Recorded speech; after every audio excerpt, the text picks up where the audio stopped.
morning, I sit up in bed, angry, because I have felt a tickle feeling in my lungs, a slight feeling of getting, that virus feeling of getting sick that I have gotten my whole life. It always leads to more sickness. Then I feel this familiar tightening in my chest, but mostly my neck, where my asthma is trying to take hold. In that moment, I decide to just breathe. Am I allowed to? What harm could come from just breathing through the feeling I have in my chest? What if I made a lot of wheezing sounds? What if my chest tightened even more? So many thoughts going through in my mind. I decide to just close my eyes and feel what it feels like to just breathe without any fear, or simply feeling the fear but not panicking even more than just having the fear alone. I got you, lungs. No matter what happens, I'm here for you. Hello, body. How does it feel to just sit with this wheezing feeling, body? How does it feel to just hold myself in this space with no time? My body releases the wheeze into a normal breath. I got you. I got you. I got you. Okay, but what if I have to go to the emergency room again? Well, then we'll just have to go to the emergency room, okay? I promise, though, we'll be okay. No, I'm not crazy, and I don't have multiple personalities. I am talking about my experience the first night that I felt when I felt my asthma attempting to kick in. And I felt the panic, and I felt also the feeling that I was possibly getting a cold that always got triggered into an asthma attack, which always led to the emergency room and heavy medicines, steroids, inhalers, breathing treatments, all those kind of things. But that night, I'll never forget it because I had a talk with my body and I had this feeling like, what if I could actually get through this cold or whatever this thing is, this bug going through my body without having my asthma stuff kick in? Well, I have to tell you that I did get a small, slight cold that time. I did that week. But the miracle, the most amazing thing is that I did not go into my asthma mode. It started, but I didn't believe anymore that I had to get extremely sick, where I had to go to the emergency room and I had to go on all these heavy meds. It was quite a lesson for me, and I am so grateful for that because I am here today because of that night and my ability to make a decision that I don't have to go to a certain place. So welcome to the Earth Momma Living podcast. I am Jackie O with Earth Momma Living. I help connect you to your body so that you're able to move through blocks that have held you back from achieving optimal health and life pursuits using energetic healing, movement, sound, tarot, nutrition, journaling, and art therapies. Open up your mind about food and cooking, mental wellness, body movement, new sounds, and holistic home living. Please tell your friends, share, and heart this episode so we can grow together. Find me on earthmommaliving.com, Facebook, Instagram, which is Earth Momma Living Official, YouTube, Clapper, TikTok, Alignable, and Rumble. In today's show, I'm going to do some sound healing and read to you some passages that are very meaningful today and to myself, and show you the artwork that I did start last week and how I'm expanding upon it today. And I do have a really great start on the next stage of it, so I'm excited to show you. So yeah, we're going to talk about it because it's based on the pyramids and the stone structures I saw at Chichen Itza. And by the way, I have no idea where it's going to go. It's an experiment. It's something fun, something different. So before I begin, I want to offer you my insight around learning online, or anywhere for that matter. My best words of advice about gathering information from anywhere is this: please read and listen to information you find here and anywhere with discernment. And what I mean is look things up on your own to confirm what you need to know and understand. Feel free to ask me questions. Not everyone has the whole truth, but when I look through and see multiple sources that contain similar or exact information, and it resonates with me, then I sit with that until further or different knowledge is gathered. I also encourage you to ask questions of anybody, no matter how, quote, high up or popular or successful they are. I encourage you to ask them questions as well, that you need to understand things better. I do. I encourage you to do that. All right, great. Here's my core belief and my bigger picture goal, which is my mission statement. In all that I do, I believe in challenging the status quo. I believe in challenging our bodies to heal themselves. The way I challenge the status quo is by teaching clean living by what we eat, what we allow around us, and all that supports our bodies to heal themselves. Feel free to ask questions in the window here, or if you're listening to the replay, comment on the post where it appears, and I will be happy to answer them for you. So let's begin, why don't we?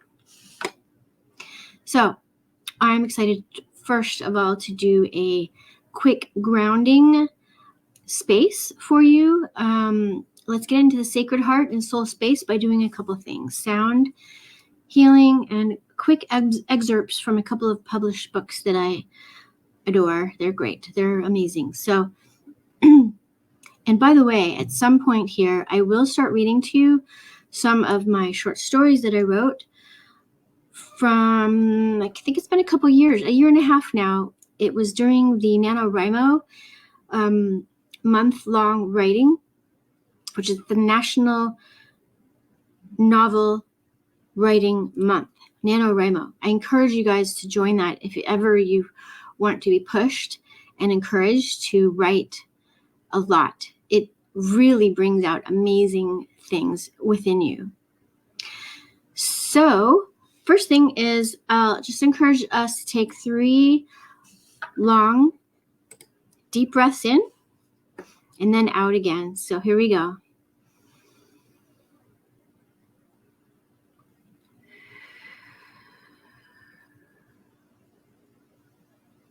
Again.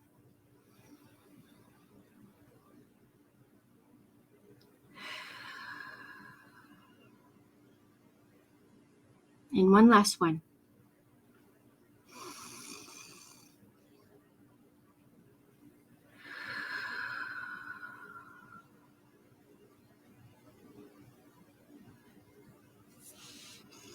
Okay, next I'll do some tuning forks, which I've done in my previous episodes. Not all of them, but definitely wanting to do this every time. It's really healing. Helps me. And so I'll give you some of these first, and then we'll go on to the weighted one. And I encourage you to close your eyes when you listen.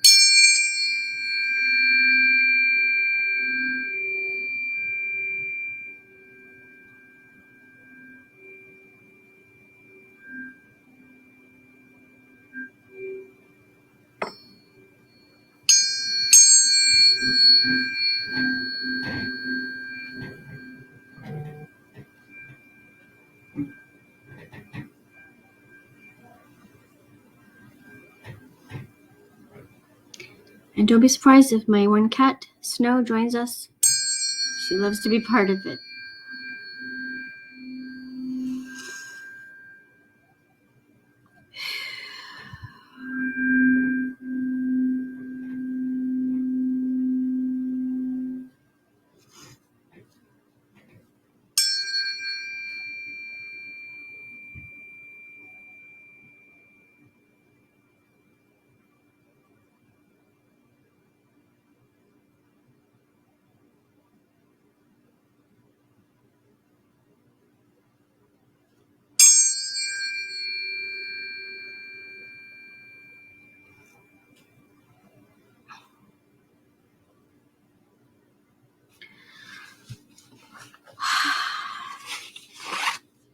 right, this is my weighted. It's a 128C.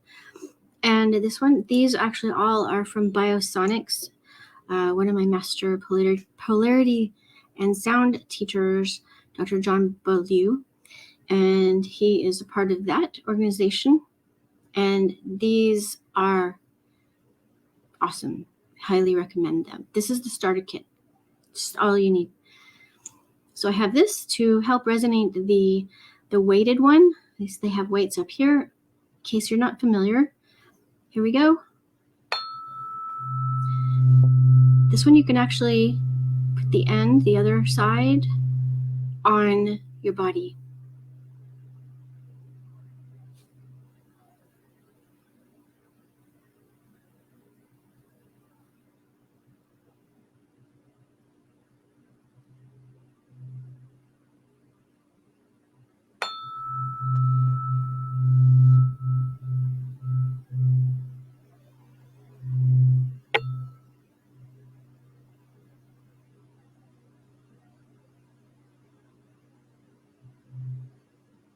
A really simple full session is about a minute. Recommends to do that twice a day.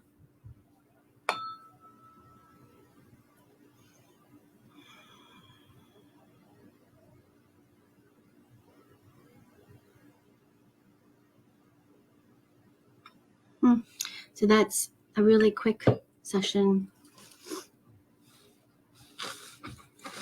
for you guys. Enjoy. I can even replay that. It's really nice. Okay, so also I will do the bell. I have a Tibetan bell here.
Okay, awesome. So let's read from the first book I picked out for us today. Actually, poetry of Robert Frost. And I didn't even remember that this was given to me by, speaking of past lives, one of my friends who I was in past life with long time ago. And I was best friends with him a while ago. And it was given to me by him. So it's kind of a nod to him today. All right, this is a poem called A Serious Step Taken Lightly. Between two burrs on the map was a hollow-headed snake. And by the way, I thought it was appropriate for the snakes because of the Mayan ruins having so much importance with snakes. We'll continue. The burrs were hills, the snake was a stream, and the hollow head was a lake. And the dot in front of a name was what should be a town, and there might be a house we could buy for only $1 down. With 2 wheels low in the ditch, we left our boiling car and knocked at the door of a house we found. And today we are. It is turning 300 years on our cis-Atlantic shore. For family after family name will make it 300 more.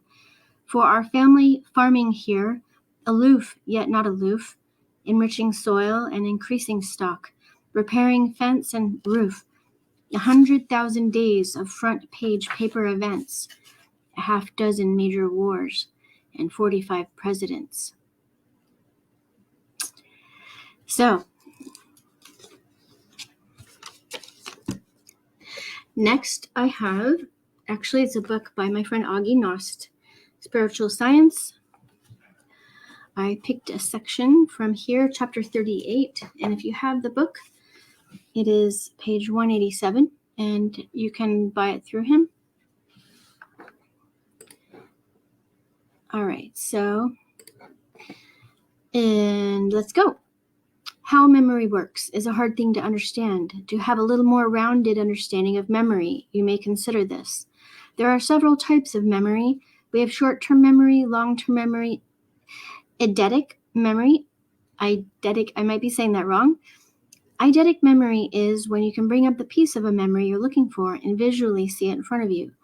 There is also something called the Loki method, spiritual memory, soul memory, past life memory, which is a part of soul memory, and universal conscious memory. They all overlap and interact in different ways. All memories are part of and accessible from universal consciousness memory because everything is connected to and part of the universal conscious mind. All memories have one thing in common. They will never reach conscious understanding unless the conscious mind gets out of the way and allows for the deeper memories to reach the surface. This is why we must train our conscious mind to do what we want it to do. Memories can be elusive. Since the teachers in school did not teach us how to remember, the teacher just sends us home and says, read this and remember it by tomorrow. Memories tend to get stored in memory packages and in several places in the brain and mind at the same time. You can also suppress a part of the memory package, and the other parts that are attached to it are suppressed also. Or you can find and bring out one part of the memory package, and that one part can pull out the rest of the memory package as it was connected with a string. Remember, your memory is perfect, but you never learned how to do this recall process properly. Colors, images, sounds, smells, and tastes in association with feelings are easier to remember than words and numbers because they are stored in a place in the brain and mind where it's easier to access. So when you must remember the notes from your textbook, never use black ink. It is not really a color. Use red, green, or bright blue. Start each segment with a red, green, or blue dot or other symbol. While you are reading and making notes, it is very important to remember that both your mind and body should be relaxed. Try to be in an alpha state of awareness. That is when your mind and brain wave frequencies are slowed down to between 7 and 14 cycles per second. This will give you the best access to long-term memory. The same thing is true when you're trying to put something into long-term memory. It has to do with random, unwanted thoughts being put in as breaks in the memory stream, interlaced with the thoughts you want to place in long-term memory. If that happens, the material placed in memory is being broken up and scattered. Being relaxed and concentrated focus stops these unwanted thoughts from popping in and imposing themselves on the chain of information you want placed into long-term memory. It breaks up the thought chain of information and confuses the minds. The information you want is scattered and placed in several different memory packages in different locations in the mind. In trying to remember something that's older than 30 minutes, you must reach into long-term memory. That is best done when your mind and brain are putting out the most alpha brain waves in an alpha state of awareness. State your question of what you want to remember. Then say something like, bring me the answer, or bring me the complete memory of blah, blah, blah. Then you can think of the red dot or the symbol you put in front of your notes, the red handwriting or color image you noted and envisioned with the memory package when you placed it in long-term memory. Some of these memory techniques should have been taught in school, but it's never too late. Thank you, Aage. So Let's see here if there's anything else I needed to do or tell you guys before I move on to my drawing. Okay, no, we're just gonna do, I will show you first of all, okay, this is the drawing I did last week, and this is based on the image that I showed in the podcast video, and hopefully you got access to the podcast video as opposed to just audio. I will also show you the image this was taken from, because also the artwork that I'm doing today is based off of that one plus another one. And so I will need to turn the camera around because, again, I did not, hold on a minute. Nah, cancel that. I'm not even going to mess around to try to do the screen thing. So I will show you the image I've got with my gallery. So I'm going to, I'm totally amateur here with my camera tactics. Oh, look at that. It's not showing that. I don't need to show this. Here we go. So first of all, let me get it straight. And then put this here, and we'll put this up front. And so I want to show you here. So this shape here is exactly the one that I'm working with today, and it's the one that I carved out last time, which I'll show you again. So here it is. And then the other one I want to show you is here. And here, let's do a little bit bigger zoom. Okay, so the it's probably a little harder to see because of the resolution. However, this shape here, where I have my hand icon, my cursor, going around here, and that's basically as far as I got on the space on my paper. And it has some really interesting features on it that I didn't even quite see until hold on, let me add to this here.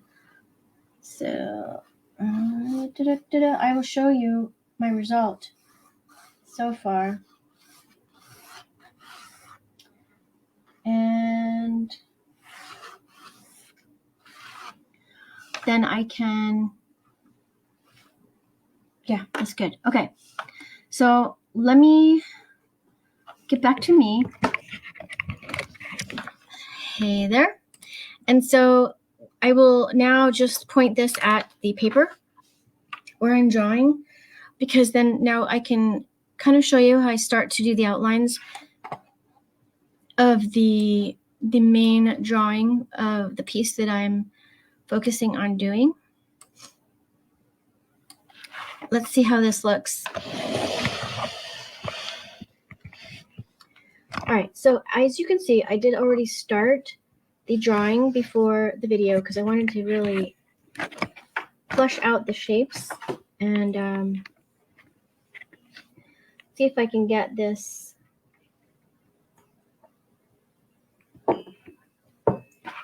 still.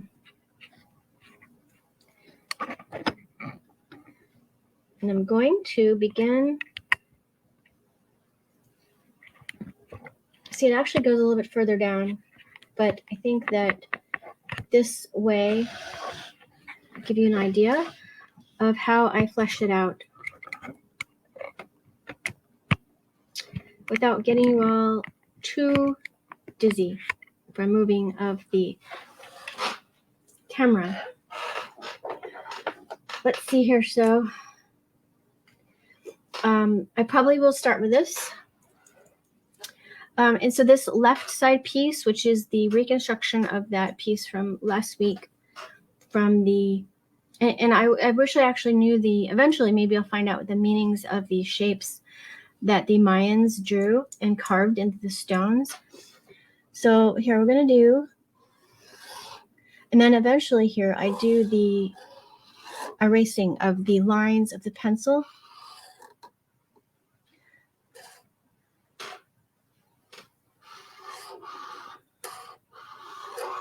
And oftentimes I will also thicken up certain lines.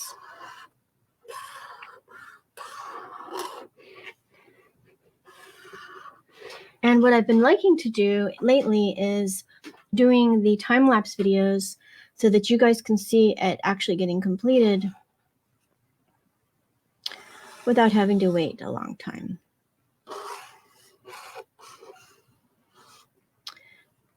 I don't know if any of you guys have like a history of Mayan culture. I would love to hear from you if you know the significance of any of these shapes, or where I was, that these were in the area, not on the actual original pyramid, the main pyramid, but these were closer towards the gaming, the sport area,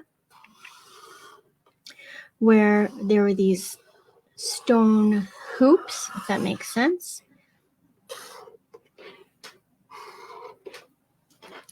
Stone hoops were, I don't know, I keep hearing pelotas, the balls, the one that they practiced with. Perhaps they were really heavy and solid balls, but they were really high up there. And I have to find a picture for you. I did take a picture of them. And so the balls were, I would imagine, just like in our basketball today, right? You wanted to get the ball through the hole in the hoops to get points. We don't really know. Just this is going off of what the guide told me on our tour. It was really fun to go. It was pretty hot that day, though, I have to say. But who cares when you're seeing all this really cool ancient civilizations. All right. Literally just getting it down.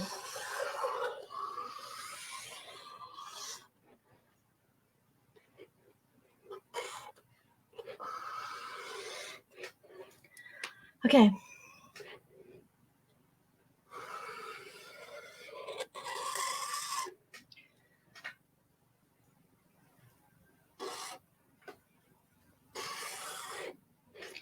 And I need to look at this again.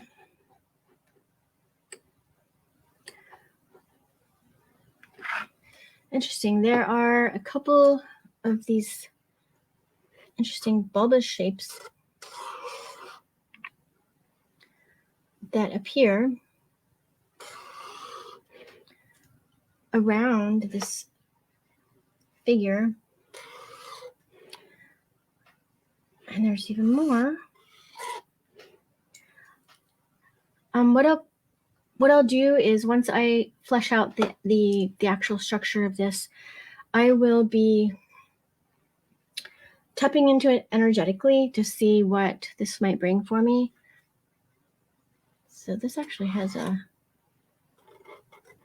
interesting shape there.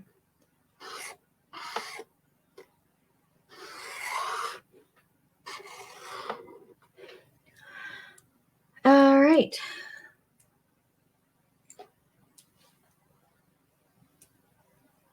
Let's see where this goes.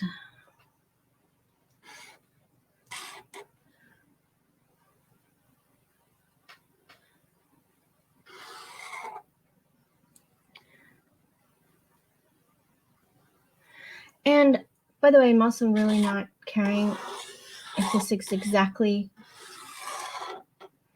what is in the original stone art. I'm wanting to recreate it, but with my interpretation also.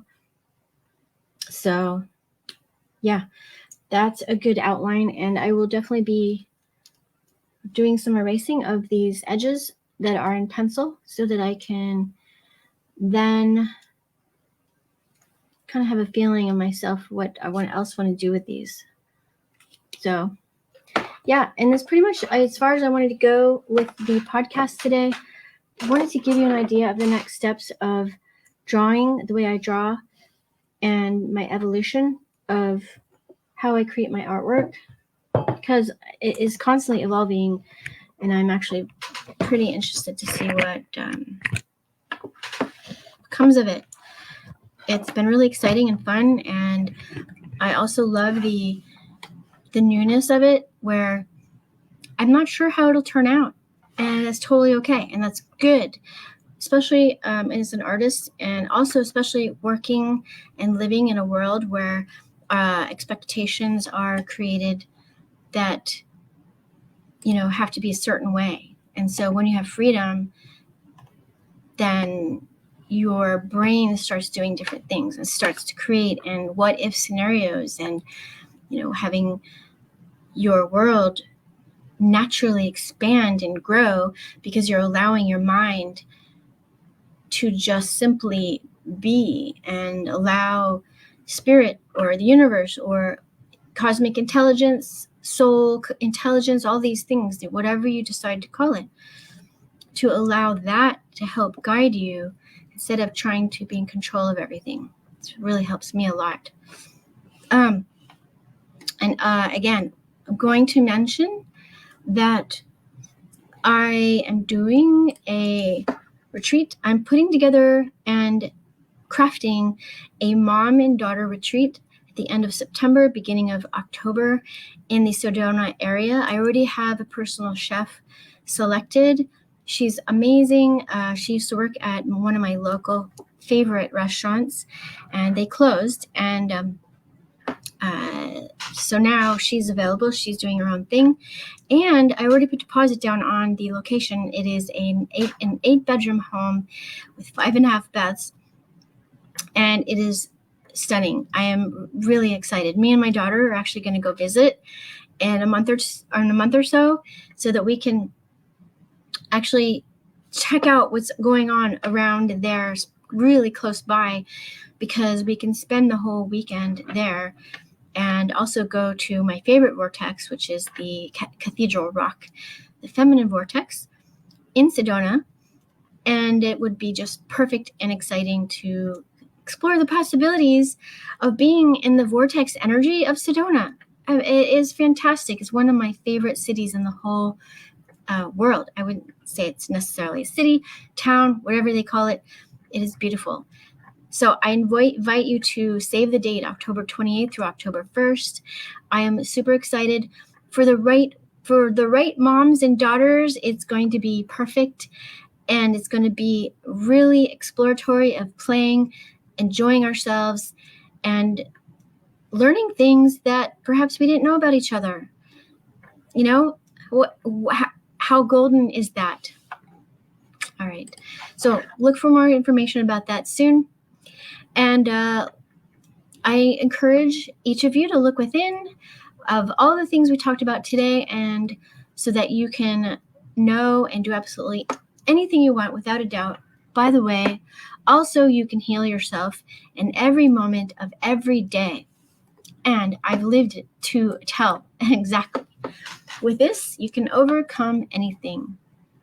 So I thank you for being here with me today, and I will bring you more stories, more storytelling, more sound healing, and next week on my next live, which is 6 p.m. on Mondays, Pacific time. Namaste. Sending much love to you. Take care.